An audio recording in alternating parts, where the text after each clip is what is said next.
વડોદરામાં હોર્ન મારવા બાબતે આતંક મચાવી વાહનો તોડનારી ગેંગના 7 સાગરીતો હથિયારો સાથે ગ્રેફતાર. સુરત શહેરના વડોદરા વિસ્તારમાં કાયદો અને વ્યવસ્થાના લીરે લીરા ઉડાવતી એક ચોંકાવનારી ઘટના સામે આવી હતી. રસ્તા પરથી પસાર થતી વખતે હોર્ન મારવા જેવી તદ્દન નજીવી બાબતે બે પક્ષો વચ્ચે બોલાચાલી થઈ હતી. આ સામાન્ય ઝઘડો જોતજોતામાં લોહિયાળ ખેલમાં ફેરવાઈ ગયો હતો.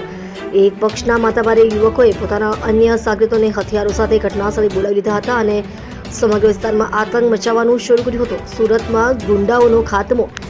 આરોપીઓ હાથમાં તલવાર, પાઇપ અને છરા જેવા ઘાતક હથિયારો લઈને ફરિયાદીના ઘર પાસે ધસી આવ્યા હતા અને તેમના પર જીવલેણ હુમલો કરી દીધો હતો. ફરિયાદીને બચાવવા વચ્ચે પડેલા સ્થાનિકોને પણ આરોપીઓએ હથિયારો બતાવીને ડરાવ્યા હતા. એટલું જ નહીં, અહીં આસપાસના લોકોમાં પણ ભયનો માહોલ પેદા કરવા માટે રસ્તા પર અને સોસાયટીના કમ્પાઉન્ડમાં પાર્ક કરેલી અનેક મોટરસાયકલ અને 4-વ્હીલર વાહનોમાં લાકડીઓ અને હથિયારો વડે બેફામ તોડફોડ કરી મોટું નુકસાન પહોંચાડ્યું હતું. આ ગુંડાગર્દીના દ્રશ્યો સીસીટીવી કેમેરામાં પણ કેદ થયા હતા. આતંક મચાવનાર 7 મુખ્ય સાગરીતો પ્રદીપ રામસુંદરલાલ ખત્રી, યોગેશ રાજુભાઈ ગાયકવાડ, મોહમ્મદ આસિફ ઇજાહાર, અહેમદ ઇરાઈન, મહેશ કાંજીભાઈ ચાવડા ઉંમર વર્ષ 22, હરીશ પ્રવીણભાઈ બ્રાહ્મણે, કૃણાલ ગોવિંદભાઈ ચાવડા, શનિ ગણેશભાઈ ઉરુકાડા તથા કાયદાના સંઘર્ષમાં આવેલ બાળ કિશોરને પકડી પાડીને દબોચી લીધા હતા.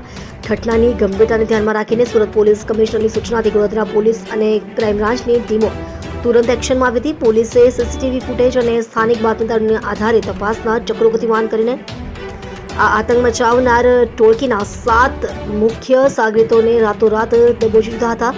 પોલીસે તેમની પાસેથી હુમલામાં વપરાયેલ હથિયારો પણ જપ્ત કર્યા છે. સ્થાનિક રહીશોમાં પોલીસ પ્રત્યે વિશ્વાસ વધે તે માટે પકડાયેલા ગુંડાઓને જેલ ભેગા કરતા પહેલા કાયદાનું ભાન કરાવવામાં આવ્યું છે અને તેમની સામે આકરા કાનૂની પગલાં ભરવાની તજવીજ હાથ ધરાઈ છે.